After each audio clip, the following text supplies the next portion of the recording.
کلام مقدس میں جیسے ہم گزشتہ سال مقدس متی رسول کی معرفت لکھے گئے انجیلی بیان کو سیکھ رہے ہیں، آج ہم پھر سے اس سلسلے کا آغاز کریں گے اور 8ویں باب کا یہ آخری حصہ ہے۔ اس کے بعد 8واں چیپٹر بھی کمپلیٹ ہو جائے گا، مکمل ہو جائے گا۔ 8ویں باب کی 28ویں آیت سے ہم تلاوت کریں گے کلام مقدس میں سے، مقدس متی رسول کی معرفت لکھی گئی انجیل، اس کا 8واں باب 28ویں آیت سے ہم تلاوت کریں گے۔ باب کے آخر تک ہم پڑھیں گے۔ خدا ان کی زندگی بخش پاک کلام میں یوں مرقوم ہے: جب وہ اس پار گدرینیوں کے ملک میں پہنچا تو 2 آدمی جن میں بد روحیں تھیں قبروں سے نکل کر اس سے ملے۔ وہ ایسے تند مزاج تھے کہ کوئی اس راستے سے گزر نہیں سکتا تھا، اور دیکھو انہوں نے چلا کر کہا، اے خدا کے بیٹے، ہمیں تجھ سے کیا کام؟ کیا تو اس لیے یہاں آیا ہے کہ وقت سے پہلے ہمیں عذاب میں ڈالے؟ ان سے کچھ دور بہت سے سوروں کا غول چل رہا تھا۔ پس بدروحوں نے اس کی منت کر کے کہا کہ اگر تو ہم کو نکالتا ہے تو ہمیں سوروں کے غول میں بھیج دے۔ اس نے ان سے کہا، جاؤ۔ وہ نکل کر سوروں کے اندر چلی گئیں، اور دیکھو سارا غول کڑاڑے پر سے جھپٹ کر جھیل میں جا پڑا اور پانی میں ڈوب مرا۔ اور چرانے والے بھاگے اور شہر میں جا کر سب ماجرا اور ان کا احوال جن میں بد روحیں تھیں بیان کیا۔ اور دیکھو سارا شہر یسوع سے ملنے کو نکلا اور اسے دیکھ کر منت کی کہ ہماری سرحدوں سے باہر چلا جا۔ کلام مقدس کے پڑھے سن جانے پہ خدا ان کی برکت ہو، آمین۔ کلام مقدس کا یہ حصہ جو بھی ہمارے سامنے تلاوت کیا گیا ہے، مقدس متی رسول جب پہاڑی واز کو بیان کرتے ہیں، اس کے بعد میریکلز، معجزات کا سلسلہ شروع ہوتا ہے، جس میں وہ مختلف معجزات کو بیان کر رہے ہیں۔ خداوند یسوع مسیح کی قوت، خداوند یسوع مسیح کی قدرت، خداوند یسوع مسیح کی اتھارٹی، خداوند یسوع مسیح کے اختیار کو بیان کرتے ہیں۔ یہ واقعہ جو مقدس متی رسول نے قلم بند کیا ہے، یہ واقعہ مقدس مرقس نے بھی بیان کیا ہے اور مقدس لوکا نے بھی اس حصے کو بیان کیا ہے۔ اب جب 3 جگہوں پہ مختلف ہم رائٹنگز کو پڑھتے ہیں، جیسے مقدس متی رسول کی معرفت لکھے گئے انجیلی بیان کو ہم نے پڑھا ہے، اگر ہم مقدس مرقس کی معرفت لکھے گئے انجیلی بیان کو پڑھیں، اور اس طرح اگر ہم مقدس لوکا کی معرفت لکھے گئے انجیلی بیان کو پڑھیں، تو ہمیں کچھ چیزیں ایسی نظر آتی ہیں جیسے ان چیزوں میں تضاد پایا جاتا ہے، اور بہت سارے ناقدین جو ہیں، وہ جو کرٹکس ہیں، وہ اس بات کے لیے بہت شور و گل کرتے ہیں اور واویلا کرتے ہیں کہ بائبل مقدس میں تضاد پایا جاتا ہے، ایک جگہ کچھ لکھا ہے، دوسری جگہ کچھ لکھا ہے۔ لیکن یہ اس لیے ہے کیونکہ وہ ریسرچ نہیں کرتے، سیکھتے نہیں ہیں، یا اس کے لیے جو اس کا پس منظر ہے اس کو جانتے نہیں ہیں۔ اب اس کی جو 28ویں آیت ہے، اگر آپ دیکھیں تو یہاں پہ لکھا ہے، جب وہ اس پار گدرینیوں کے ملک میں پہنچا۔ کیا نام ہے؟ گدرینیوں۔ اب میرے ساتھ ذرا مقدس مرقس کی معرفت لکھا گیا انجیلی بیان دیکھیں، اور اس کا 5واں باب ہے۔ مقدس مرقس کی معرفت لکھی گئی انجیل، اس کا 5واں باب اور اس کی پہلی آیت کو دیکھیں۔ یہاں پہ لکھا ہے، اور وہ جھیل کے پار گراسینیوں کے علاقے میں پہنچے۔ پھر مقدس لوکا کی معرفت لکھا گیا انجیلی بیان، اس کا 8واں باب اور اس کی 26ویں آیت کو اگر ہم دیکھیں تو یہاں پہ یوں مرقوم ہے، پھر وہ گراسینیوں کے علاقے میں جا پہنچے جو اس پار گلیل کے سامنے ہے۔ اب اس بنا پر ایک جگہ پہ گدرینیوں کا ذکر ہے اور دو جگہوں پہ گراسینیوں کے علاقے کا ذکر ہے۔ اب اس بنا پہ بھی بہت سارے لوگ جو ہیں وہ اعتراض کرتے ہیں کہ یہاں میریکل ایک ہے، معجزہ ایک ہے، لیکن جو جگہیں بیان مقامات کا تذکرہ کیا گیا ہے یہ درست نہیں ہے۔ ایک رائٹر لکھتا ہے کہ خداوند یسوع مسیح گدرینیوں کے ملک میں ہے، اور دوسرا بیان کرتا ہے کہ وہ گراسینیوں کے علاقے میں ہے۔ تو یہ کوئی بہت بڑی ایسی بات نہیں ہے کہ جس میں کوئی ابہام پایا جاتا ہو یا جو سمجھ سے ہی بالا ہو۔ تو میں اس کے لیے سیکھ رہا تھا کہ یہ جو مقدس متی رسول بیان کرتے ہیں گدرینیوں کا علاقہ، تو یہ ایکچولی گدرینیوں کا ملک، تو یہ دراصل بڑے پیمانے پہ اس پورے ایریے کا ذکر کرتے ہیں کہ وہ پورا علاقہ جو ہے وہ گدرینیوں کا علاقہ کہلاتا ہے۔ لیکن جب مقدس مرکس اور مقدس لوکا گراسینیوں کے علاقے کا تذکرہ کرتے ہیں تو وہ دراصل اسپیسیفکلی اس حصے کی بات کر رہے ہیں جہاں پر یہ واقعہ ہوا ہے۔ جیسے مثال کے طور پہ کوئی کہے کہ جو کلمہ چوک ہے وہاں پر یہ واقعہ ہوا ہے، اور دوسرا کہہ دے کہ لاہور میں یہ واقعہ ہوا ہے، تو اس کا مطلب ہے کہ دونوں باتیں درست ہیں، غلط نہیں ہیں۔ ایک کہہ رہا ہے کہ گدرینیوں کے ملک میں ہوا ہے یا پورے علاقے کا نام لے رہا ہے، اور ایک اسپیسیفکلی خصوصی طور پر اسی جگہ کا تذکرہ کر رہا ہے جہاں یہ واقعہ ہوا ہے۔ دونوں میں کوئی بھی ایسی غلطی نہیں ہے۔ تو جغرافیائی لحاظ سے جب اس کا مطالعہ کیا جاتا ہے تو پھر اس بات کا نتیجہ عکس کیا جاتا ہے کہ دونوں نے بات درست کی ہے، اس میں کسی طرح کا کوئی ابہام نہیں ہے، کوئی ایمبیگوٹی نہیں ہے، یا کسی طرح کا کوئی تضاد موجود نہیں ہے۔ آمین۔ اس کے بعد یہاں ایک اور بات جو قابل اعتراض سمجھی جاتی ہے، مقدس متی اس واقعے میں بیان کرتے ہیں کہ جب وہ اس پار گدرینیوں کے ملک میں پہنچا تو دو آدمی، کتنے؟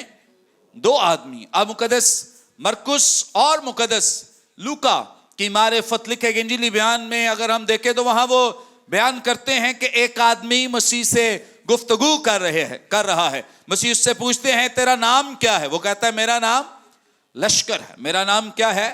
لشکر ہے، کیونکہ اس کے اندر بہت ساری بدروہیں تھیں۔ اس بات کو لے کر بھی بہت سارے لوگ جو ہیں وہ سمجھتے ہیں کہ شاید بائبل مقدس میں ایک جگہ دو آدمی لکھا ہے، ایک جگہ ایک کا تذکرہ ہے، تو یہ بھی کوئی بہت بڑی بات نہیں۔ نہ مقدس مرکس نے اور نہ ہی مقدس لوکا نے یہ نہیں کہا کہ دو نہیں تھے، یہ نہیں کہا کہ دو نہیں تھے۔ وہ کہہ رہے ہیں کہ مسیح سے مخاطب ایک شخص ہے، بات ایک شخص کر رہا ہے، دو ہی ہیں لیکن بات ایک کر رہا ہے۔ مقدس متی رسول براہ راست بیان کرتے ہیں کہ دو آدمی ہیں لیکن بات دونوں میں سے ایک ہی کر رہا ہے۔ اس اعتبار سے بھی دونوں جگہوں پہ کوئی تضاد یا کوئی ایسی بات موجود نہیں ہے۔ اب مقدس متی رسول کی معرفت لکھا گیا انجیلی بیان جو ہم سیکھ رہے ہیں، جب وہ اس پار گدرینیوں کے ملک میں پہنچا۔ اب دیکھیں اس میں ویسے بھی اس نے ملک کا تذکرہ کیا ہے اور وہ گراسینیوں کے علاقے کا تذکرہ کرتے ہیں۔ بڑی بات کلیئر ہو جاتی ہے اس سے۔ لکھا ہے دو آدمی جن میں کیا تھی؟ بد روحیں تھیں، اور یہ کچھ تھوڑی نہیں ہے۔ مقدس مرکس تو تعداد بھی بتا دیتے ہیں، کوئی 2000 جو ہیں وہ سور چر رہے تھے، تو اس کا مطلب ہے کہ تقریباً 2000 ہیں یا اس سے بھی زائد ہیں جو ان میں چلی گئی ہیں، ان سوروں کے اندر چلی گئی ہیں۔ اور جب خدا کا کلام بدروحوں کے بارے میں بات کرتا ہے تو اس کا مطلب یہ ہے کہ یہ سٹینک ابلیسی فوجوں کی بات کی جا رہی ہے۔ یہ وہ ابلیسی فوجیں ہیں، یہ وہ ابلیسی گروہ ہے جسے آسمان پر سے گرا دیا گیا۔ اب इब्लीस उसके कारिंदे फरिश्ते जो हैं उसके साथ मिलकर दुनिया में इस तरह से लोगों को गुमराह कर रहे हैं, लोगों को तंग करते, तकलीफ में रखते, अज़ियत में रखते। खुदा का कलाम भी इस ताल्लुक से हमारी रहनुमाई करता है कि जब बदरूहें इंसान की जिंदगी में आती हैं तो बहुत सारी तो मुसीबतों का तज़किरा हमें बाइबल मुकद्दस न्यू टेस्टामेंट बयान कर देता है। अंधापन, एक शख्स में अंधापन बदरूहों की वजह से, एक शख्स को मिर्गी बदरूहों की वजह से, और एक शख्स जिस्मानी माजूरी का शिकार बदरूहों की वजह से। सो जब बदरूहें आती हैं तो कई दफा इंसान की बीमारी और उसकी तकलीफ, उसकी मुसीबत का बाइस बनती हैं, और बदरूहें जो हैं इंसान की तबाही और बर्बादी का सबब भी बनती हैं, जैसे इसमें हम गौर करेंगे। सो इस लिहाज से बदरूहें सिर्फ जिस्मानी तौर पे बीमार नहीं करती हैं, बल्कि बहुत सारे लोगों की जो जिस्मानी हालत है इसको नुकसान पहुंचाने के साथ साथ जो ज़हनी कैफियत है उसको भी इन बदरूहों ने अपने कब्जे में, कंट्रोल में किया हुआ है। कई लोगों की बदरूहें नजर नहीं आती, उनकी हरकतों से उनकी बदरूहें नजर आती हैं, उनके कामों से उनकी बदरूहें नजर आती हैं कि इनमें इब्लीस काम करता है। जैसे मिसाल के तौर पे कोई झूठ बोलता है, कोई फरेब देता है, कोई चोरी करता है, तो इसका मतलब यह है कि इसके अंदर बदरूहें यानी इब्लीस की कुव्वतें जो हैं वो काम कर रही हैं। और यहाँ इब्लीस उस तरह से लोगों को डराता धमकाता नहीं है जैसे कुछ लोगों की जिंदगियों में इब्लीसी कुव्वतें जाहिर होती हैं और लोग चीखना शुरू कर देते हैं, चिल्लाना शुरू कर देते हैं। अगर कोई चीख नहीं रहा, चला नहीं रहा और वो झूठ बोल रहा है, फरेब दे रहा है, लालच करता है, तो दरअसल इसके अंदर भी क्या है? बदरूहें। इसके अंदर भी क्या है? बदरूहें। क्योंकि बदरूहें इस तरह से लोगों को कैप्चर करती और उन्हें इस बात के लिए उकसाती हैं ताकि वो खुदा के कलाम के मुताबिक ना चलें, उसकी पाक मर्जी के मुताबिक जिंदगी ना गुजारें। अब जब बदरूहों का सुना जाता है तो कई लोग डर भी जाते हैं, खौफजदा हो जाते हैं और परेशान होते हैं कि कहीं हमारे घर ना आ जाएं, हमारी जिंदगियों में ना आ जाएं। तो इसके लिए एक यकीन दहानी हम सब की जिंदगियों में मौजूद रहनी चाहिए कि इब्लीस और उसके फरिश्ते और जो तागूती तासीरें हैं और तमाम उसकी जो ये सैटेनिक पावर्स हैं, ये कभी भी वहां नहीं आ सकती जहां खुदा के लोग इबादत करने वाले हैं। आमीन। जो खुदा के खिदमत गुजार हैं, खुदा के साथ वफादारी से चलने वाले हैं, वहां बदरूहों का कोई काम नहीं है। बदरूहें आती वहां पे हैं जहां खाली मकामात को देखती हैं। यीशु मसीह ने खुद इस बात की तस्दीक की है। तो ऐसी हालत में जब लोग जो हैं वो खुदा के साथ वफादार ना हो और उन्हें खुदा का कलाम सुनना पसंद ना हो, उन्हें इबादत में आना पसंद ना हो, उन्हें दुआ करना पसंद ना हो, या इबादत में उनका जी नहीं लगता और दुआ करने में उनका दिल नहीं लगता, कलाम पढ़ने में, सुनने में वो उकताहट का शिकार हैं, तो इसका मतलब ये है कि इनके अंदर कौन काम कर रहा है? बदरूहें। कौन? बदरूहें। क्योंकि वही नहीं ना चाहती कि लोग खुदा का कलाम सुने, इसलिए वो लोगों की तवज्जो लेन देन के मामले की तरफ चला जाता है। मैंने इसको देने, उसको लेने। सो वो चर्च में या अपने घर में भी पढ़ते वो बाइबल हैं, कर वो दुआ रहे हैं, लेकिन उनकी सोचें भटक रही हैं, उनकी सोचें भटक रही हैं, या इब्लीस उन्हें इस बात पे आने नहीं देता कि वो खुदा के कलाम को सुने। सो इस एतबार से और भी जैसे बहुत सारे लोगों के अंदर पैसे की हवस पैदा कर देना, पैसे का लालच पैदा कर देना, पैसा होने के बावजूद इंसान और के लिए तगोदो करता रहे और अपने पैसे के साथ दयानतदारी ना करे। जो पैसा खुदा का है वो खुदा को ना दे और अपने पैसे में खयानत करता है और अपने पैसे को दुरुस्त तरीके से यूटिलाइज नहीं करता, यानी जो खुदा का हिस्सा है वो खुदा को نہیں دیتا تو یہ بھی بدروہیں ہی کراتی ہیں. یہ پیسے کا لالچ ہے, پیسے کی ہوس ہے. یہ کون ڈالتا ہے؟ شیطان ڈالتا ہے, ابلیس ڈالتا ہے. یہ بدروہیں لوگوں کو اس بات کے لیے اکساتی ہیں کہ دینے سے تمہارا پیسہ کم ہو جائے گا, دینے سے تمہارا پیسہ کم ہو جائے گا. اس لیے بہت سارے لوگ خدا کو دیتے نہیں ہیں. وہ کماتے بہت ہیں, برکت نہیں ہے. کیوں؟ کیونکہ وہ خدا کو دینا پسند نہیں کرتے. تو ہر ایک شخص, جتنے بھی اس کلام کو سن رہے ہیں, ہر ایک شخص اس بات کو انڈرسٹینڈ کرے. خدا ہم سے ایکسپیکٹ کرتا ہے, توقع کرتا ہے کہ ہم اپنا میکسیمم دیں. یہ جو 10% ہے یہ تو منیمم ہے, یہ تو بہت کم ہے. وہ بھی کئی لوگ نہیں دیتے ہیں. افسوس کی بات ہے کہ ہم کماتے ہیں لاکھوں میں اور ہماری پھر بھی وہ ہوس جو ہے وہ پوری نہیں ہوتی ہے کہ نہیں کم ہے دے دیے تو کم ہو جائیں گے. سو یاد رکھیں کہ جب ہم اس طرح کی سچویشن میں ہیں تو خدا یہ کام ہماری زندگیوں میں نہیں کر رہا. کون کر رہا ہے؟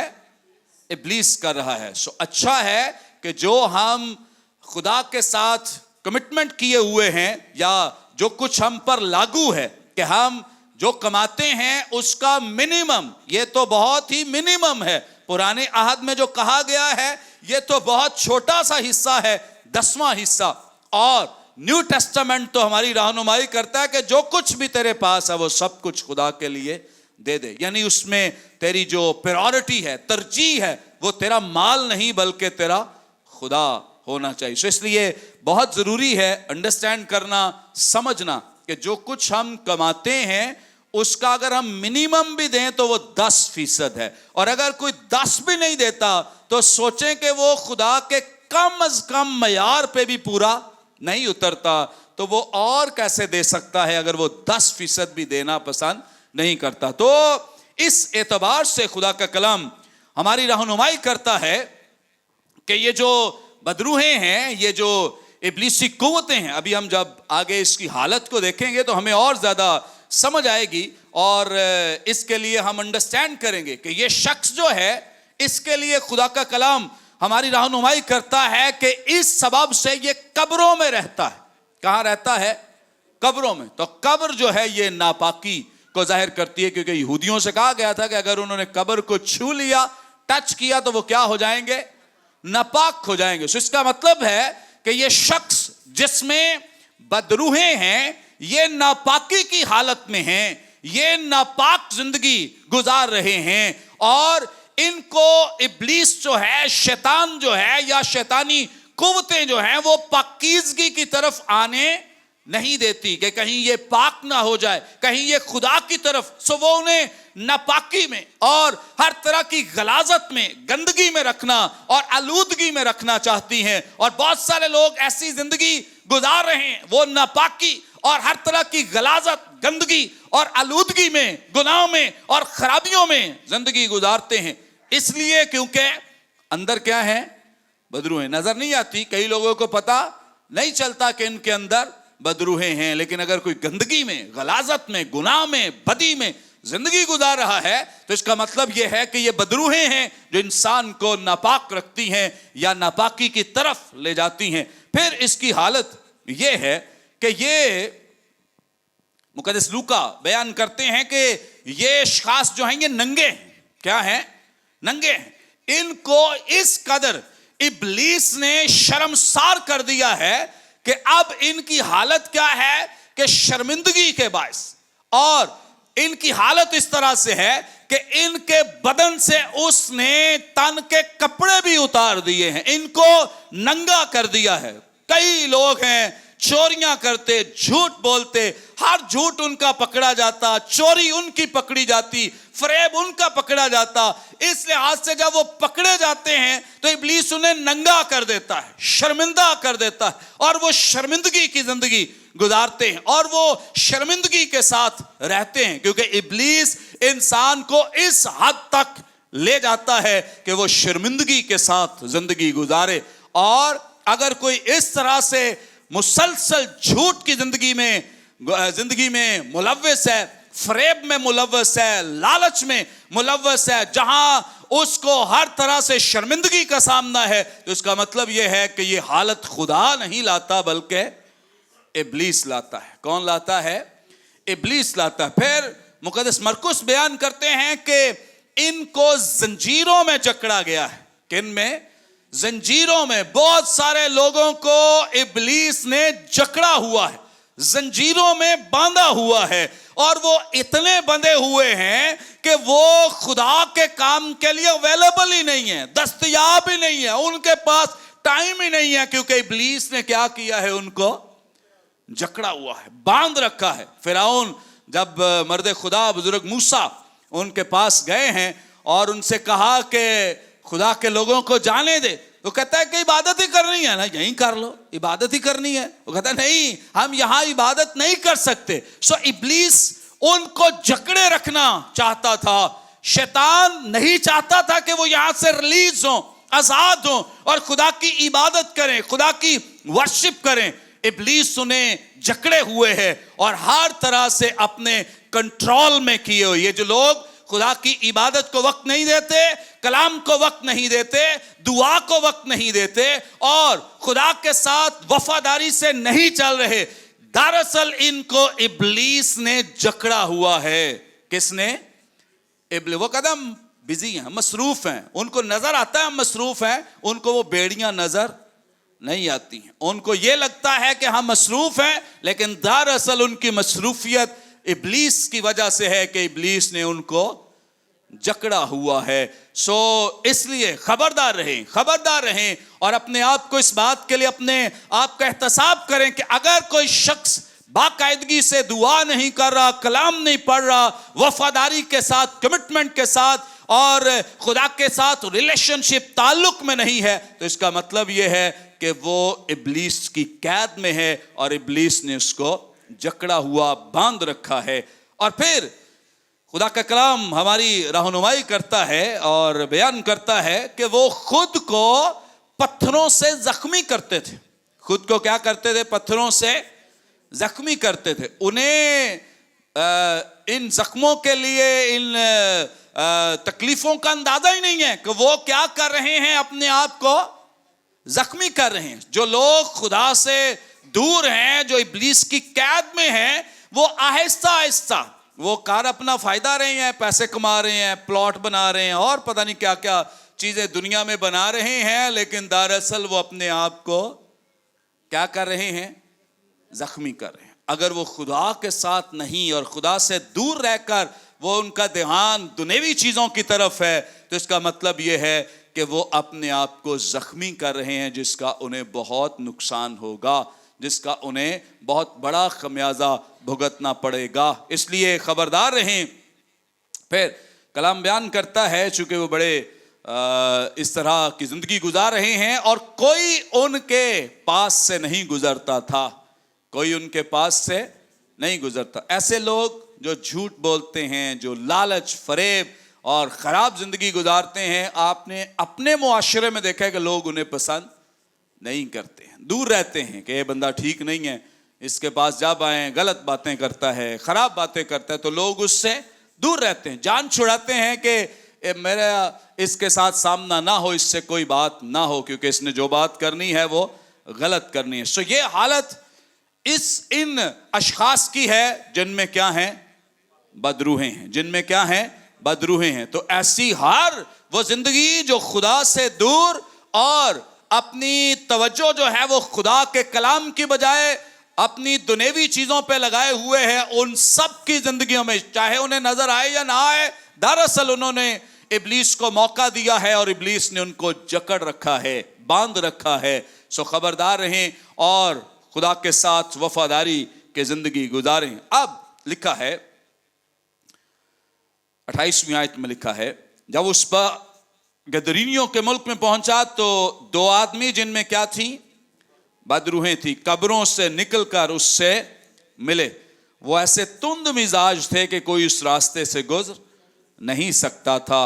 और देखो उन्होंने चिल्लाकर कहा, वो बाहर तो इसलिए आए हैं क्योंकि लोगों को देखा है और डराने के लिए आई होंगी बदरूहें, धमकाने के लिए लोगों को, लेकिन जैसे ही उन्होंने खुदावंद यीशु मसीह को देखा है तो कलाम में लिखा है कि उन्होंने चिल्लाकर कहा, एक खुदा के बेटे, हमें तुझसे क्या काम, हमें तुझसे क्या काम। ये जो مسایہ کا ٹائٹل ہے، اس کے لیے بہت دفعہ جو ٹائٹل خدا کا بیٹا ہے یہ بھی استعمال کیا گیا ہے نئے عہد نامے میں. تو خدا کا بیٹا دراصل مسایہ کا ٹائٹل ہے، مسیح کا ایک لقب ہے جو یہاں بیان کیا گیا ہے. سو اس لیے بدروہیں اسے پہچان اس لیے گئی ہیں کیونکہ خدا نے ریویل کیا ہوا تھا، ظاہر کیا ہوا ہے اپنے پلان اور اپنے منصوبے کو، اس لیے انہیں پتا چلا ہے. ادروائز ایسا نہیں ہے. کئی لوگ ان بابوں کے پاس جاتے ہیں، پیروں کے پاس جاتے ہیں اپنے ہاتھ دکھانے کے لیے، اپنے مستقبل کا پتہ کرنے کے لیے.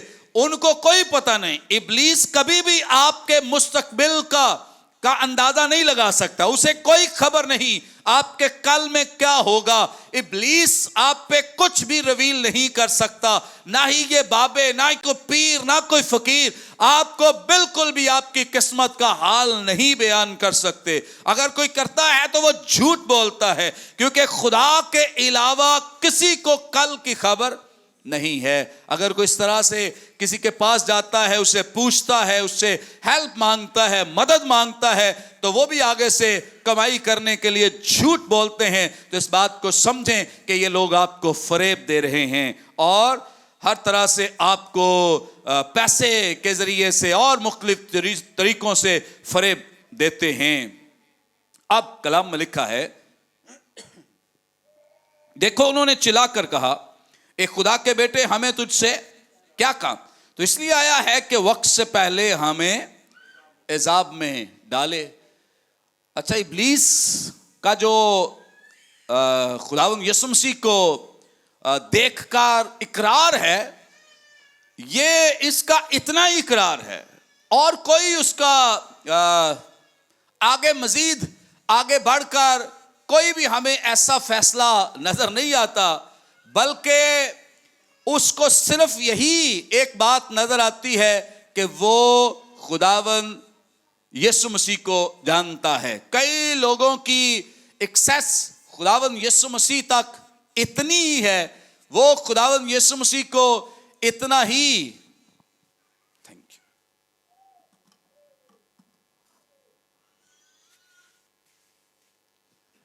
خداوند یسوع مسیح کو صرف اتنا ہی جانتے ہیں. ان کی خداوند یسوع مسیح کے ساتھ صرف اتنی ہی قربت ہے کہ وہ صرف اسے جانتے ہیں. ان کا ریلیشن شپ، ان کا تعلق جو ہے وہ خداوند یسوع مسیح کے ساتھ نہیں ہے. وہ صرف جاننے کی حد تک ہیں کہ ہاں ہمیں پتہ ہے یسوع مسیح کون ہے، ہم مسیحی ہیں، ہمارا نام مسیح ہے اور ہم یہ وہ. لیکن خداوند یسوع مسیح کے ساتھ ریلیشن شپ، تعلق جو ہے وہ اس طرح. یہ بدروہوں کا بھی ایسا ہی سلسلہ ہے. یہ بھی صرف نام جانتی ہیں، یہ بھی صرف اس کے بارے میں جانتی ہیں، لیکن اس کے ساتھ ریلیشن شپ اور تعلق کوئی نہیں ہے. دشمنی ہے، اور یہاں تک دشمنی ہے کہ وہ بہت سارے لوگوں کو اب تیار کر رہی ہیں بدروہیں، چونکہ انہوں نے تو تباہ ہونا ہی ہے، برباد ہونا ہی ہے. اب اس آیت کو لے کر ایک اور سوال زندگیوں میں جنم پاتا ہے. جب بدروہیں کہتی ہیں کہ تو وقت سے پہلے ہمیں عذاب میں نہ ڈال، تو بہت سارے لوگ کہتے ہیں کہ خداوند یسوع مسیح نے بدروہوں کی بات کیوں مانی ہے، بدروہوں کی بات کیوں مانی ہے، انہیں عذاب میں کیوں نہیں ڈالا؟ چاہیے تو یہ تھا کہ خداوند یسوع مسیح انہیں یہاں پہ عذاب میں ڈال دیں. لیکن یاد رکھیں ایک بات جو یہاں ہمیں واضح طور پہ کلیئرلی نظر آتی ہے. نمبر 1 یہ ہے کہ ابلیس جو ہے، یا یہ جو ابلیس کی افواج ہیں، انہیں اس بات کا اندازہ ہے کہ ہمارے لیے ایک عذاب کی جگہ تیار ہو چکی ہے. ڈیسائیڈڈ ہے کہ ہم نے عذاب میں جانا ہے، ہم نے تباہ ہونا ہے، برباد ہونا. اس لیے وہ کہتے ہیں کہ تو ابھی تو ہمارا وقت نہیں ہے. انہیں پتا ہے کہ ہمارا وقت ڈیسائیڈڈ ہے. خدا نے پہلے ہی اپنا پلان جو ہے پرانے عہد نامے میں دے دیا ہے کہ ان کو باندھ دیا جائے گا، اتھا گڑھے میں ڈال دیا جائے گا. وہ جانتی ہیں کہ ان کا انجام کیا ہے، اس لیے وہ کہتی ہے کہ تو ہمیں وقت سے پہلے. اور پھر ایک جو دوسری بات یہاں ہمیں نظر آتی ہے، انہیں یہ بھی پتا ہے کہ ہمیں عذاب میں کوئی دنیا کا اور شخص نہیں ڈال سکتا، صرف اور صرف ایک ہی شخص ہے، اور وہ کون ہے؟ खुदावंद यीशु मसीह। इसलिए कहती है कि तू हमें, इसका मतलब वो अंडरस्टैंड करती, समझती हैं कि अगर हमें कोई इज़ाब में डाल सकता है, अगर हमें कोई इस मुसीबत में डालेगा, अथाह गड्ढे में डालेगा, तो वो सिर्फ और सिर्फ ये मसाया है, खुदा का बेटा है, जो हमें इस अथाह गड्ढे में डाल सकता है। सो बदरूहें भी उसकी अथॉरिटी और इख्तियार को मानती हैं। अब ये जो खुदावंद यीशु मसीह ने उनको इज़ाब में क्यों नहीं डाला, क्योंकि खुदावंद यीशु मसीह ने जो इलाही टाइम टेबल है, जो डिवाइन टाइम टेबल है, उसको फॉलो किया है और उसको रिस्पेक्ट दी है। और उन्हें भी पता है कि अभी इनको अथाह गड्ढे में डालने का वक्त, इब्लीस की बात नहीं मानी बल्कि इलाही टाइम टेबल को ऑनर किया है। बहुत दफा खुदावंद यीशु मसीह अपनी जुबान अक़दस से इरशाद फरमाते हैं, बयान करते हैं, कोई भी काम अभी मेरा वक्त नहीं आया, अभी मेरा वक्त नहीं आया। तो इसका मतलब यह है कि वो जो डिवाइन उनके पास टाइम है, जो फ्रेम है उनके पास टाइम फ्रेम, वो उसको फॉलो करते, उसकी पैरवी करते, और यहां भी वो उसी टाइम फ्रेम की पैरवी करते हुए नजर आ रहे हैं। वो इब्लीस की बात नहीं मान रहे और शैतान को फॉलो नहीं कर रहे, बल्कि जो डिवाइन टाइम फ्रेम है, जो खुदा का इलाही एक मंसूबा है कि इनको एक वक्त में अथाह गड्ढे में डाला जाएगा, तो वो उस वक्त तक इंतजार करेंगे और उसके बाद खुदावंद यीशु मसीह ही डालेंगे, जैसे बदरूहें कह रही हैं। अब इब्लीस कोई खुदावंद यीशु मसीह के साथ जंग तो नहीं कर रहा, ना कर सकता है, उसने पहले एफर्ट की है, कोशिश की है। आज अगर वो जो लड़ाई लड़ रहा है, वो इसलिए नहीं कि वो खुदावंद यीशु मसीह से जीतना चाहता है, क्योंकि खुदावंद यीशु मसीह तो ऑलरेडी उसका सर कुचल चुके हैं। सर कुचलने का मतलब ये है कि हर तरह से उसे वो शिकस्त दे चुके हैं, नुकसान पहुंचा चुके हैं। अब इब्लीस यीशु मसीह के साथ जंग नहीं कर रहा, ना वो जीत सकता है, और उसे अपने आइंदा आने वाले उस तबाही का और बर्बादी का अंदाजा है कि उसे तबाह किया जाएगा। अब वो कर क्या रहा है? अब वो कर ये रहा है कि हम तो डूबे हैं, हम तो डूबे हैं। वो अपने साथ अपनी तादाद बढ़ा रहा है कि मरना तो है ही, तो अकेले क्यों मरें, इनको भी लेकर बहुत सारे और लोगों को, दुनिया के लोगों को लेकर साथ मरे। सो इसलिए याद रखें, इब्लीस जीतने के लिए लड़ नहीं रहा, ना वो जीत सकता है। अब वो अगर लड़ रहा है, लड़ाई उसकी क्या है कि वो दुनिया के बहुत सारे लोगों को अपने साथ शामिल करना चाहता है, ताकि जलना तो है ही, तो अकेले क्यों जलें, इनको लेकर साथ जलेंगे। सो आज बहुत सारे लोग उसके प्लान, उसके मंसूबे का हिस्सा हैं, जो इस तरह से उसके साथ शामिल हैं और इस तबाही और बर्बादी का हिस्सा बने हुए हैं। और एक दिन आएगा कि जैसे इब्लीस तबाह बर्बाद हो जाएगा, अथाह गड्ढे में डाला जाएगा, ऐसे ही बहुत सारे और लोग जो हैं वो अथाह गड्ढे में उसके साथ या उस आग में शामिल हो जाएंगे। अब इससे आगे बढ़ेंगे। खुदा के कलाम में लिखा है, उनसे कुछ दूर बहुत से सूअरों का गौल चल रहा था। बस बदरूहों ने उसकी मिन्नत करके कहा कि क्या कर, अगर तू हमको निकालता ही है तो हमें सूअरों के गौल में भेज दे। उसने उनसे कहा, जाओ। वो निकल कर, अब यहाँ एक और सवाल लोगों के अंदर पाया जाता है कि खुदावंद यीशु मसीह ने बदरूहों की बात क्यों मानी, उनको सूअरों में क्यों भेजा। अब बहुत आसान इसका जवाब है कि खुदावंद यीशु मसीह अब इंसानों में तो उन्हें भेजने से रहे कि और इंसानों को जाकर नुकसान पहुंचाएं। अभी जो आर्जी तौर पे टेम्पररी कोई उनके लिए अंजाम हो सकता था, वो उस वक्त यही था करीब तरीन कि उन्हें, चूंकि ये जिस जगह खड़े थे इसके नीचे, चूंकि ये चोटी पे खड़े थे और चोटी के नीचे बहुत बड़ा गड़ा था, जहां पर जैसे आमतौर पे अगर पहाड़ी इलाकों में जाएं तो साथ आपको ट्रैक्स नजर आते हैं उनके बाएं या दाएं जानब। जब आप पहाड़ से नीचे देखते हैं तो बहुत बड़े बड़े गड्ढे नजर आते हैं और आपको बहुत बड़ी बड़ी गहरी जगह नजर आती है। तो ऐसे ही वो चोटी पर खड़े हैं और कोई जगह अगर इंसानों में भेजा जाए तो ये तो नुकसान है। दूसरी बात, बहुत सारे स्कॉलर्स इस बात पे मुत्फिक हैं, चूंकि सुअर भी जो थे वो नापाक गर्दाने जाते थे और लोग उनका बिजनेस कर रहे थे, कारोबार कर रहे थे, तो अगर यहूदी पॉइंट ऑफ व्यू से देखें तो खुदावंद यीशु मसीह ने बिल्कुल ठीक किया है कि यहूदियों के लिए इनका बिजनेस कारोबार भी करना जो है ये दुरुस्त नहीं है। बहुत सारे लोगों को पता होता है कुछ चीजें नापाक हैं, लेकिन कहते हैं हम खाते नहीं हैं, हम उनको खाते नहीं है, लेकिन उनके साथ बिजनेस करते हैं, उनका कारोबार करते हैं। सो अगर कोई कारोबार भी करता है तो ये भी क्या है? गुनाह, नापाकी है। सो यीशु मसीह ने इसलिए यहां पर इनको जाने दिया, इनकी बात नहीं मानी है, बल्कि दोहरा मैसेज दिया है कि ये भी नापाक हैं और सूअर भी क्या है?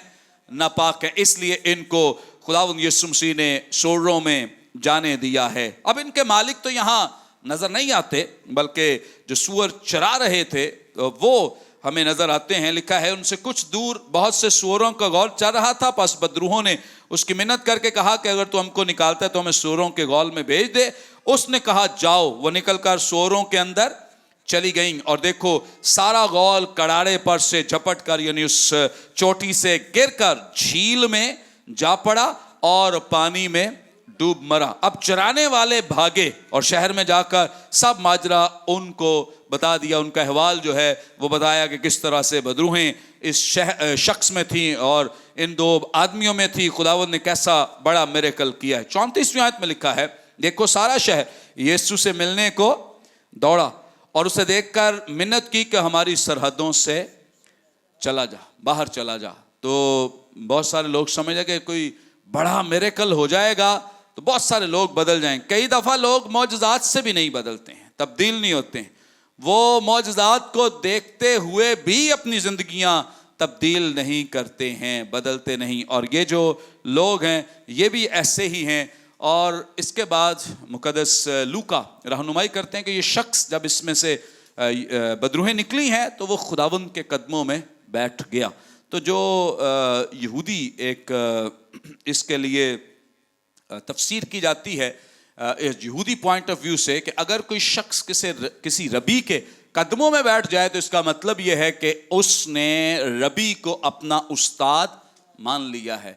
इसका मसीह के कदमों में बैठना इस बात की अलामत है कि इसने खुदावंद यीशु मसीह को अपना उस्ताद, अपना रबी, अपना खुदावंद मान लिया है। आमीन। बहुत सारे लोग जो हैं उन्होंने तो नहीं माना, लेकिन इस शख्स ने मसीह को अपना रबी, अपना खुदावंद मान लिया है और उसकी शागिर्दियत में आ गया है, डिसाइपलशिप में आ गया है। सो हमें इस बात को अंडरस्टैंड करना है, समझना है कि कई दफ़ा बदरूहें नज़र नहीं आती। अगर बदरूहों के वसीले से कोई ऐसी हरकतें कर रहा है तो इसका मतलब उसके अंदर भी क्या है? बदरूहें ही हैं। और अगर ऐसा है तो हमें खुदावंद के साथ वफादार होने की ज़रूरत है। जो ईमानदार हैं, जो खुदा के साथ वफादार हैं, उनके पास तो बदरूहें नहीं आ सकती हैं। लेकिन हाँ, जो खुदावंद से दूर हैं, जो खुदावंद के पास नहीं हैं, उनके पास ज़रूर बदरूहें आती हैं। खुदावंद इस कलाम के वसीले से हम सबको बरकत दे।